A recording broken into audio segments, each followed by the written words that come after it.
Welcome back to Sledgehammer Horror, guys. I am Ken Sledge. And I'm Ashley Sledge. And let's talk horror. So today we want to do our top 10 summer horror. So these don't have to be exclusively about the summertime. These are just movies that give us that summertime vibe. Yeah. There's a certain one that could really be like any season? one of the seasons. Yeah.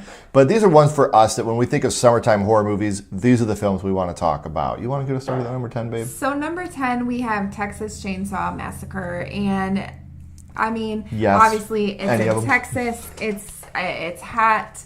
The OG, you have the dinner scene where they look sweaty and she's screaming, and you have the rotting food, and it's definitely, look, the sun is beating down, they're in shorts. Yeah. It definitely feels like a summer horror movie. For sure. Number 9, we have the OG Tremors. I think that, as a kid, this was one of my favorite summer horror movies. They're in the desert, it's hot. They can't stay on the rock for too long because they're going to get sun poisoning. They're going to dehydrate. And there's so many characters in this movie that still to this day are so memorable and I love so much. And I can't talk summer horror without talking about one of my favorites, and that's Tremors. Number 8 is I Know What You Did Last Summer. 97. 97, yes. It literally has summer in the title of it. It's in the 4th of July. 4th of July, you have one of my favorite kills is when, the fireworks are going and you have Helen. Yeah, you have the parade that's happening and nobody can hear her screams.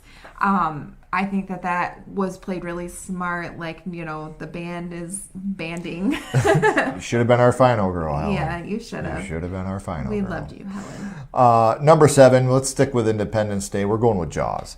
Obviously, you're in the water. I think this is a movie that has stood the test of time. A lot of these, we're going to get into some newer ones here in a little bit, but, seeing the kids out swimming, we used to go to Wampler's Lake and, shit like that, and then seeing it in the ocean and stuff like that. This is just another very perfect summertime movie. We never had to be scared of sharks. Right. Just other creepy shit. We were scared of fish. Yeah. Let's talk about my favorite camping movie. Number 6, we have Sleepaway Camp. They're at summer camp. There's shit going down. Real kid feeling. Yeah, you have boys playing the baseball and just like all the type of like camp stuff that you would deal with during the summer. So I feel for this movie the same way I feel about The Sixth Sense. The ending is so good that it pisses me off. It takes away from the rest because of the movie. Rest of this movie is so fantastic. Yeah. Some of my favorite line deliveries of all time. Love you, Meg. She's a real carpenter's dream. The ladders are bored and needs a screw. That's enough! Fuck off! Eat shit and die, Ricky. Eat shit and live, Bill. Yes, eat shit and live, Bill. And I think the kills that we get on screen are great. Even the off-screen kills are just so gnarly. Like it's such an amazing movie, and I love it so much.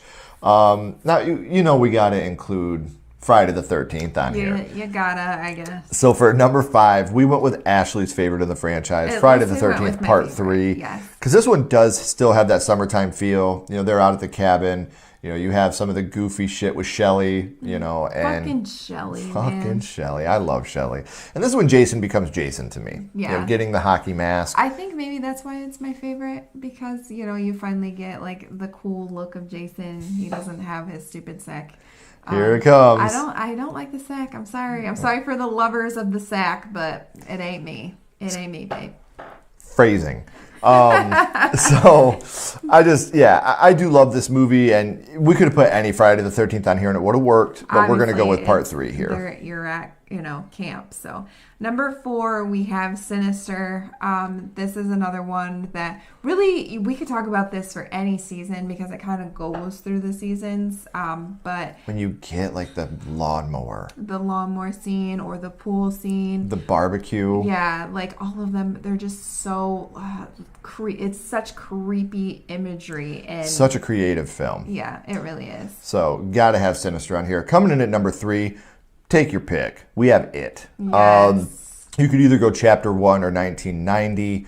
You have the kids out, being kids in the summertime like we did when we were kids. And I think that, building the dam in the OG 1990 made-for-TV version, and, the kids in the newer one did such an amazing job, in the tree house and stuff like that. So when it comes to summertime coming-of-age movies, nostalgic for sure. You gotta have it on there. Number 2, we have Pet Sematary. You guys know how much this movie means to me. It's literally where I started becoming a horror fan, and I watched this during summer out in my camper. So this is one where they're going out to the cemetery, they're climbing, and this is the OG. Just yes, so you know, we are talking about the OG. Yeah, and it the feeling, again, this one goes through the seasons too. You have Christmas and all this stuff through there, but it definitely feels like a summer movie. I agree. Number 1, we always talk about my favorite horror movie, and when we're talking about modern horror films, this is number 1 for me. This is my favorite modern horror film, and this is Summer of '84. Has it in the title. Yeah. This is another nostalgia, kids being kids back when we were kids. Right. And, seeing them riding their bikes through town, going to the arcade, using their walkie-talkies, going around it's just, this to me is such an amazing film front to back. Yeah. I had such a great time watching this for the first time. Every subsequent rewatch I've had of this film has been so special to me. And this is a film that I would love to see get a sequel. Oh, this we could need get Summer of '94, please. Or 04. Make it 20 years. I don't give a shit. Just please. Just the way this movie ends, I want more. I loved it too. I don't know. It's like a good feeling movie. Like, you have your horror aspect, but then you feel the nostalgia of it, and just the wow. Did they really just do that? This is the last film I can really remember that made my jaw genuinely hit the floor and go, there's no fucking way that's the direction they went. Yeah. That's how much this movie means to me. And Matt, please let us help you with a sequel. We'll do whatever we can. Let's just get it. Please. We want it. We want it so bad. So let us know down in the comments, guys. What are some of your favorite summer horror films? When you're having that warm summer night out by the fire and you're talking about horror, what are the movies that you're talking about? We'd love to know. If you haven't already, please like, comment, and subscribe. It does help build the channel more than you know. And follow Sledgehammer Horror on social media. Those links are in the description as well. But until next time, keep talking horror. Stay who you are. And we'll see you guys soon. Bye, guys.